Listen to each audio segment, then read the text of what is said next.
Everything in the world is temporary. Life shift, peoples come and go, season changed and none of them last forever. So no matter where you are, remember this: your current situation is not final destination. நமக்கு ஒரு பிரச்சனைன்னு வந்துட்டா ஐயோ வாழ்க்கை முடிஞ்சிடுச்சு அப்படின்னு சோர்ந்து துவண்டு போய் உட்காந்துடக்கூடாது. இந்த உலகத்தில் எதுவுமே நிரந்தரம் இல்லை. வாழ்க்கை என்பது நதியை போன்றது. நதிக்கு கரை சொந்தம் கிடையாது, தர சொந்தம் கிடையாது. ஏனென்றால் அது ஓடிக்கொண்டே இருக்கும். அதுபோலத்தான் நமது வாழ்க்கையும். வாழ்க்கையில் இன்பம் வரும், துன்பம் வரும், நன்மை வரும், தீமை வரும். இது எல்லாம் கடந்து சென்று கொண்டே இருக்கணும். That is life. I remember again. இந்த உலகத்தில் எதுவுமே நிரந்தரம் இல்லை.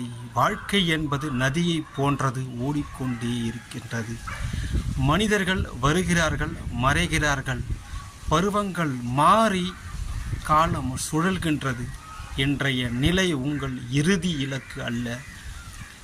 நம்பிக்கையை பிடித்துக்கொள். நாளை புது வெளிச்சம் பிறக்கும். உங்கள் பயணம் இன்னும் நீள்கிறது, தொடர்கிறது.